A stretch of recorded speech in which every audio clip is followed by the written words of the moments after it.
इस बार जो cut off जैसे चांस है, इस बार कितना स्कोर सेफ स्कोर होना चाहिए जनरल कैटेगरी के लिए? किस तरीके के क्वेश्चन आते हैं? मतलब अगर रीजनिंग है या मैथ है, किस चैप्टर से कितने क्वेश्चन आते हैं, ये एनालिसिस कर लें।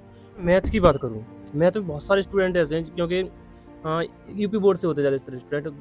कुछ स्टूडेंट ऐसे होते हैं जो बायोलॉजी से करे होते हैं ना, तो नमस्कार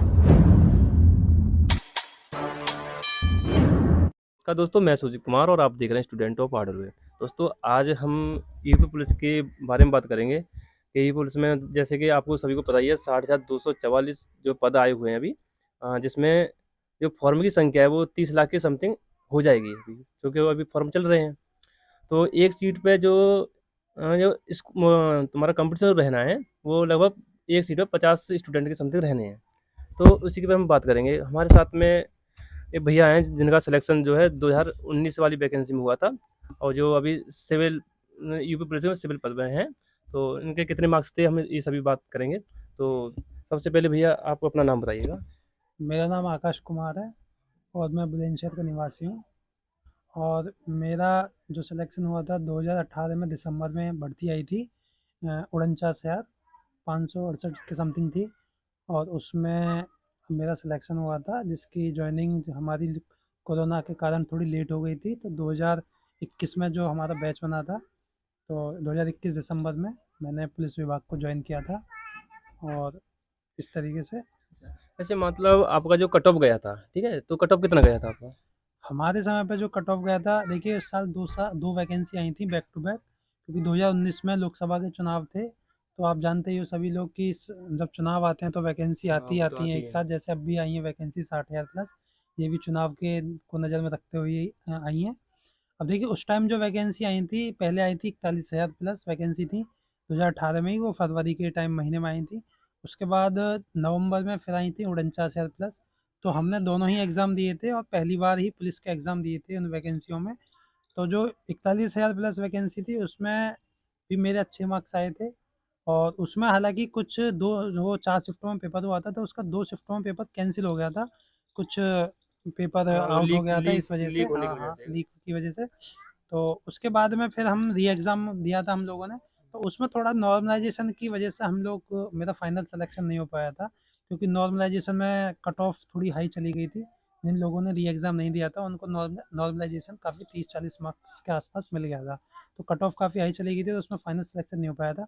उसके बाद हमने बैक टू बैक जो दूसरी वैकेंसी आई थी 49,000 प्लस, उसमें हमने एग्ज़ाम दिया। उसमें हमारे भी अच्छे मार्क्स आए और उसमें मेरा सिलेक्शन हुआ। और कट ऑफ उसमें लगभग जो पहली वैकेंसी थी 41,000, उसमें 225 के आसपास कट ऑफ गई थी।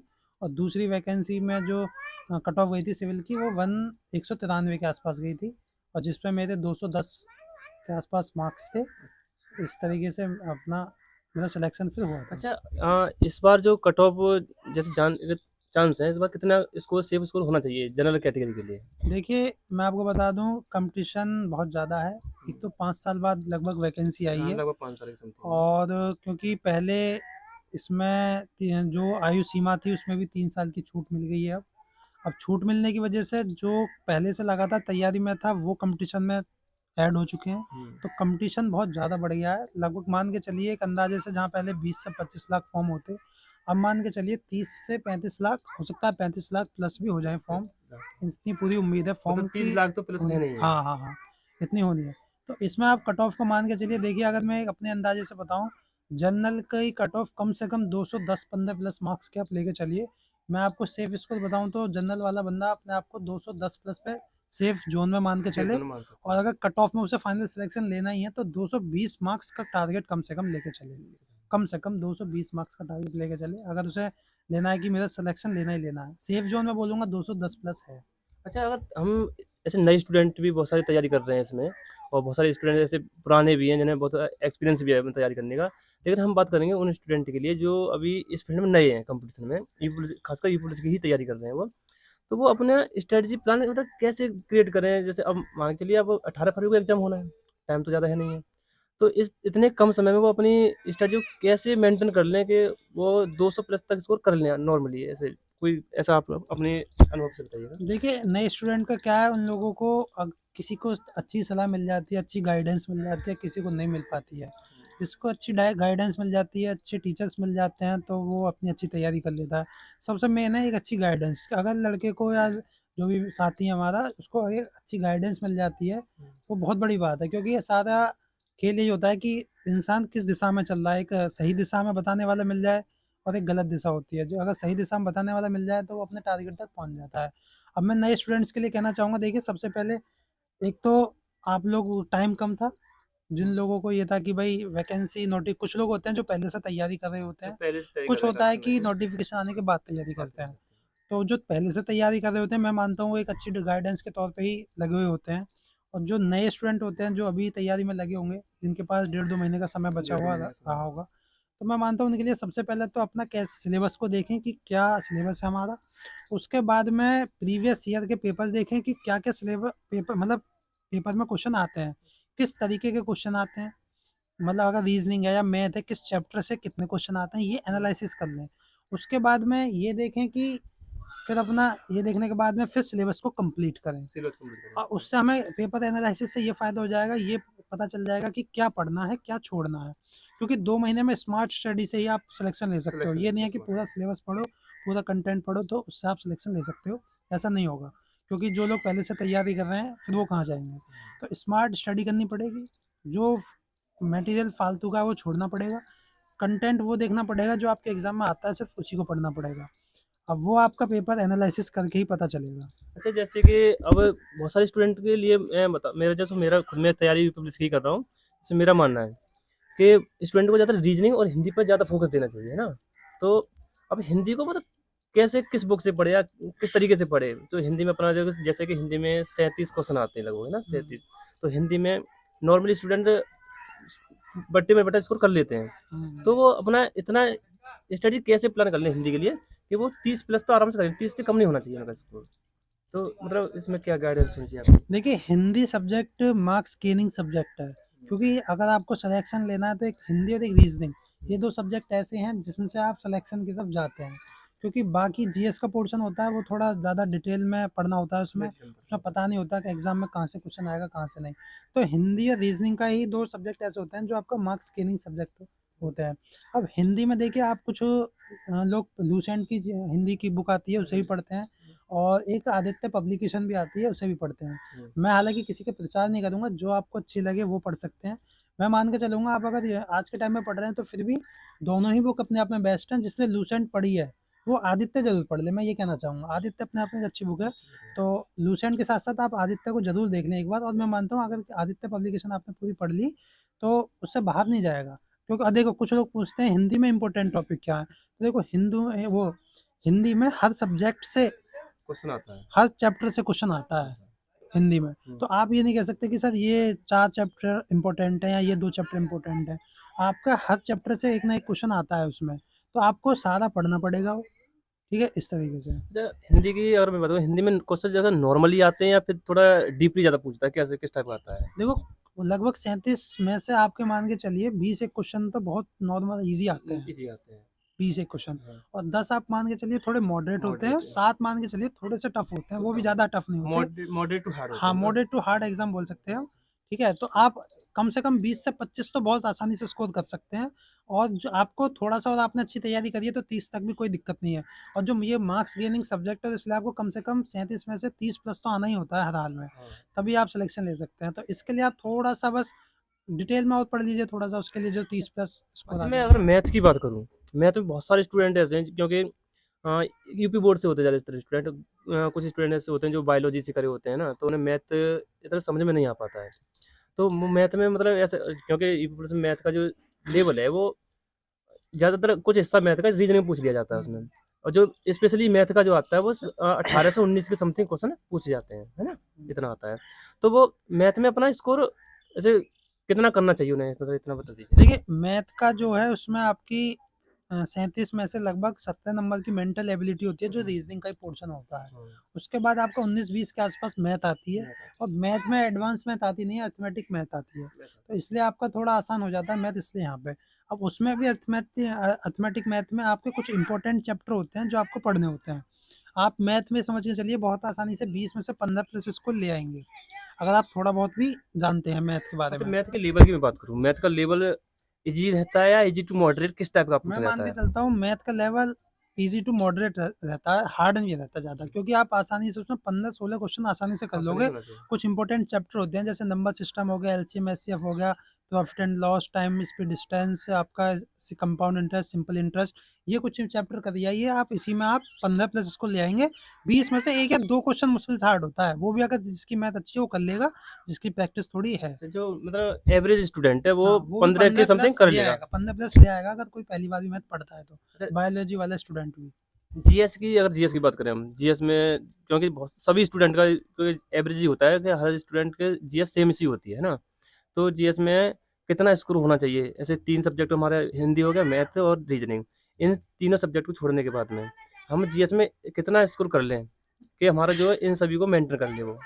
देखिए, मैं जीएस का जैसे मैंने बताया पोर्शन थोड़ा इसका ज़्यादा होता है, क्योंकि आप कितना ही पढ़ लीजिए पता नहीं होता, लेकिन आप फिर भी मान के चलिए जीएस में आपको कम से भी कम 20 का स्कोर लेके चलना पड़ेगा। 20 का अगर स्कोर। आपको सिलेक्शन लेना है, जितना मैंने टारगेट बताया 220 मार्क्स के आसपास का, हुँ, तो आपको उस हिसाब से मैं अभी बताऊँगा फिर कितने कितने मार्क्स हर सब्जेक्ट में उस हिसाब से बता दूँगा। हुँ।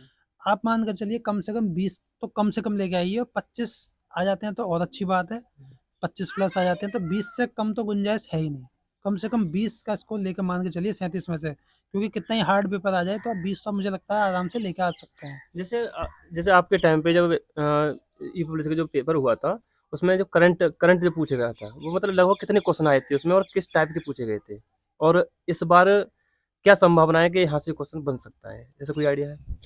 देखिए करंट अफेयर आप, मैं बताऊँ ज़्यादा डिटेल में मत जाइए करंट अफेयर के, पता चलेगी कि आप बुक ले आए, 1-1 साल की पढ़ रहे हैं, वो नहीं।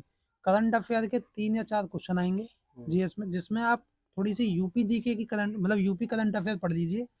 ठीक है, यूपी करंट अफेयर के कुछ पिछले 6 महीने की 1 साल की कोई यूट्यूब पे वीडियो डाल देते हैं बहुत से लोग, वहाँ से पढ़ लीजिए। और मैं मानता हूँ करंट अफेयर की आप कोई भी एक छोटी-सी बुक ले लीजिए, 6 महीने या 1 साल की, वन लीनियर टाइप की। ज़्यादा डिटेल में पढ़ने की ज़रूरत नहीं है, वन लीनियर टाइप की करंट अफेयर पढ़ लीजिए, जो आप 10-15 दिन में बुक पढ़ सकें आराम से।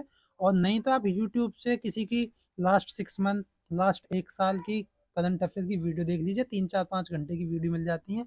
मैं मानता हूँ उसमें आपका करंट इतना बहुत है, क्योंकि ज़्यादा इसका इतना पोर्शन है, कहाँ तक पढ़ोगे? करंट के 3-4 क्वेश्चन आते हैं, उसी से आप कवर कर लोगे। अच्छा, यूपी जीके का ज़्यादा पार्ट रहता है उसमें जीके में, है ना? तो लगभग कितने मेरा मानना है जितना मैंने एनालाइज़ किया है एग्ज़ाम का जो 18-19 वाले होते हैं, उसमें 7 से 8 लगभग 10 के समथिंग क्वेश्चन यूपी जीके के आते हैं।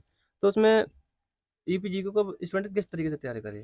देखो यूपी जीके, जब यूपी पुलिस का एग्ज़ाम है तो ऑब्वियसली बात है कि हुँ, यूपी के हुँ। क्वेश्चन आने ही आने हैं, तो इसलिए मैंने बोला कि जो बाहर मतलब इंटरनेशनल लेवल की, इंडिया लेवल की करंट अफेयर पे थोड़ा कम पढ़ के यूपी करंट अफेयर को ज़्यादा पढ़ें, इसलिए मैंने कहा भी। और यूपी जीके की बात करें तो देखिए यूपी जीके की आप, एक तो यूपी का कल्चर और हुँ। आर्ट्स एंड कल्चर टॉपिक होता है इससे रिलेटेड, कि कौन सा मेले कहाँ होते हैं, कौन से उत्सव किस ज़िले में होता है, इस हाँ। तरीके के टॉपिक्स आप पढ़ सकते हैं। और कौन सी कोई फैक्ट्री या कोई सी किसी चीज़ की स्थापना हुई हो, कोई सी जैसे मथुरा में रिफाइनिंग फैक्ट्री है, इस तरीके की कुछ जीके यूपी पढ़ सकते हैं आप। बुक ले सकते हैं, घटना चक्र की बुक आती है, वहाँ से पढ़ सकते हैं। मैं मानता हूँ घटना चक्र की बुक ले आइए आप, उसी में यूपी जीके का पोर्शन पूरा आ जाता है, कंप्लीट हो जाता है। इतना मुझे लगता है काफ़ी भी होगा यूपी जीके के लिए। अपना आप ए अपना जो आपका स्टडी प्लान रहा था उस समय पे, तो आपने मतलब किस तरीके से पढ़ाई करते थे? कि जैसे आपने 210 के जैसे आपने इसको बताया अपना 210 के समथिंग रहा था आपका। तो अपना स्टडी प्लान कैसे बनाया था आपने जो इतना स्कोर कर पाए आप? देखिए स्टडी प्लान मैं मानता हूँ ज़्यादा हार्ड नहीं है कोई बनाना। ज़्यादा से ज़्यादा आप एवरेज एक 6 से 7 घंटे की पढ़ाई का रूटीन बना सकते हैं 24 घंटे में। हुँ। आराम से मैं मानता हूँ, ज़्यादा भी नहीं है, 6-7 घंटे बहुत आसानी से पढ़ सकते हैं। 2 घंटे सुबह पढ़ लीजिए, 2-3 घंटे, 2-3 घंटे 2 घंटे दोपहर में पढ़ लीजिए, 2-3 घंटे आप शाम को पढ़ लीजिए। इस तरीके से आप 7-8 घंटे की भी पढ़ाई दिन में आराम से कर सकते हैं, बिना टेंशन फ्री रह के।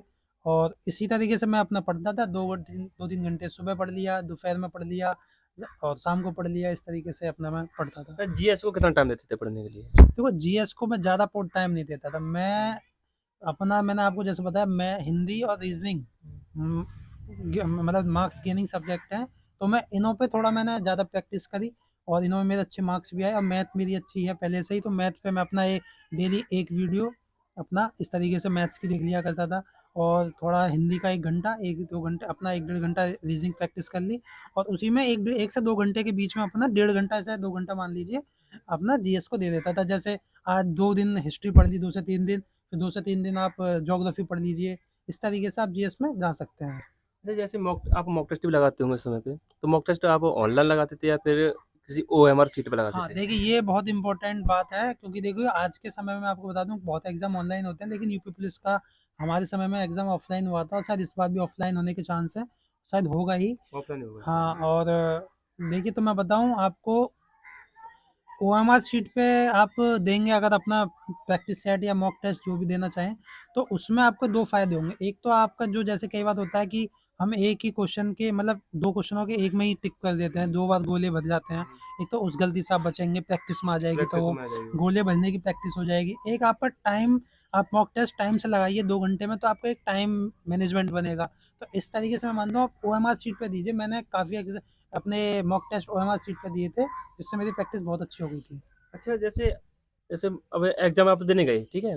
तो आप जैसे क्वेश्चन सॉल्व कर रहे हैं, तो आपने ओएमआर को साथ के साथ भरा था या पहले क्वेश्चन सॉल्व कर लिए थे, फिर ओएमआर भरी थी आपने? हाँ, देखिए ये सबसे पहले मैं बताऊँगा आप कैसे में एग्ज़ाम में कौन-सा सब्जेक्ट पहले करना है। देखिए आप सबसे पहले या तो हिंदी उठाइए, मैं मानता हूँ।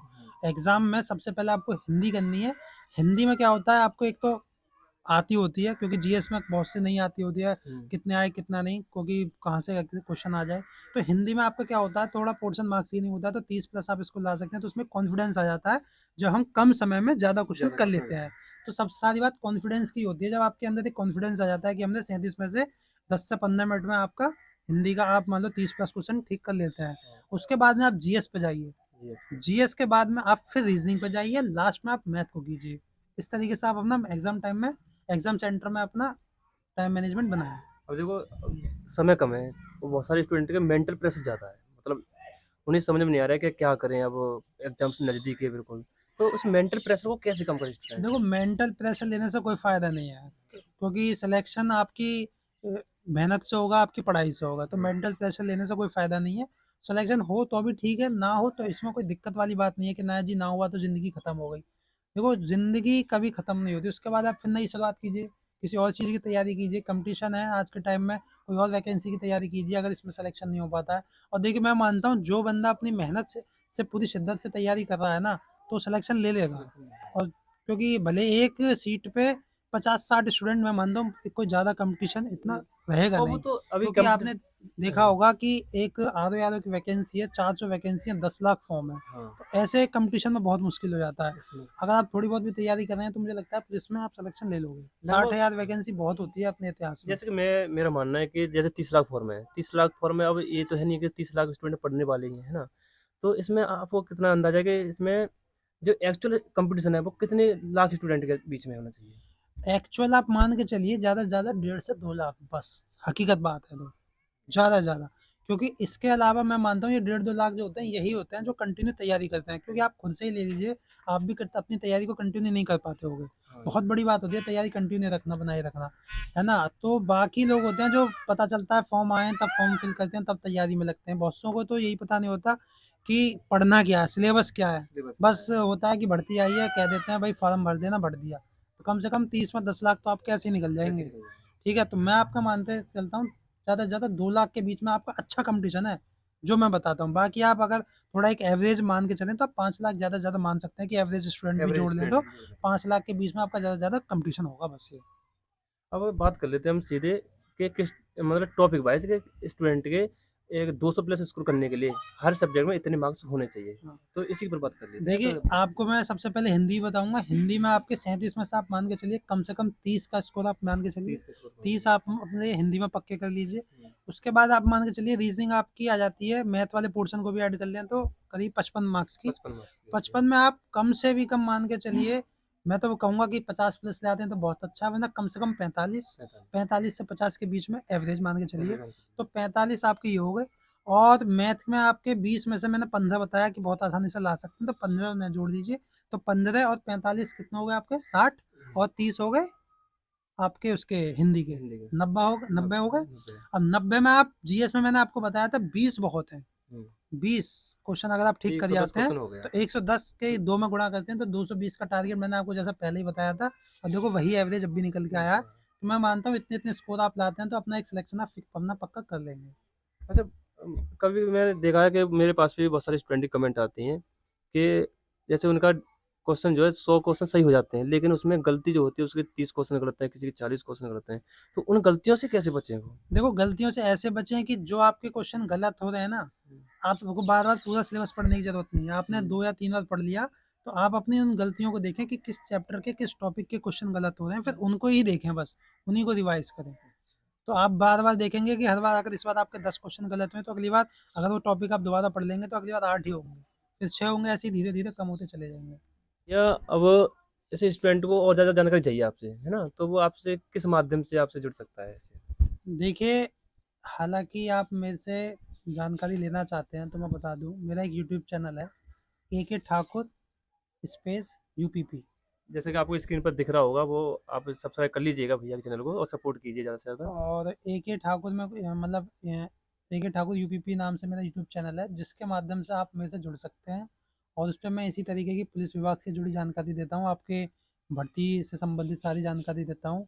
आपको जो भी कोई समस्या हो, परेशानी हो, मेडिकल से संबंधित कोई जानकारी चाहिए, एग्ज़ाम से संबंधित जानकारी चाहिए, तो आप मुझसे कमेंट बॉक्स में वहाँ पे कमेंट करके मुझसे जानकारी ले सकते हैं।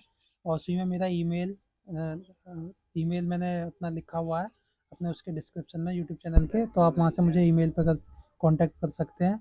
और इस तरीके से आप और देखिए बस चैनल को अपना शेयर कर देना, बाकी अगर वीडियो अच्छी लगे वहाँ पे तो तो देखो जैसा कि भैया ने अपने चैनल के बारे में बताया, तो आप वो भैया को ज़्यादा से सपोर्ट कीजिए और चैनल को सब्सक्राइब ज़रूर कर लीजिएगा।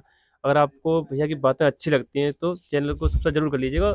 और क्योंकि देखो यूपी पुलिस से रिलेटेड जितनी भी आप, क्योंकि अभी वैकेंसी क्लियर नहीं हुई है, आपका बहुत बहुत कुछ होना है, ऐसे में मेडिकल भी होना है, फिजिकल भी होना है, तो बहुत कुछ चीज़ें अभी आगे आपको देखने को मिलेंगी। तो वो सब भैया ने अपनी वीडियो में बताया। तो आपने जैसा कि भैया ने बताया, पूरे स्ट्रेटेजी प्लान बताया, अपना भी बताया और नए स्टूडेंट किस तरीके से तैयारी करें, वो सब बताया आपको। और आपने वीडियो को अच्छे से देखा होगा, तो आपकी बहुत अच्छी मतलब बहुत हेल्पफुल रही होगी ये बातें, जो कि आपको सिलेक्शन लेने में पुलिस में बहुत ही कारगर रहेंगी ये बातें। तो आपको कैसा लगा ये कमेंट बॉक्स में ज़रूर बताना। और आज के लिए बस इतना ही, धन्यवाद। ठीक है, बंद।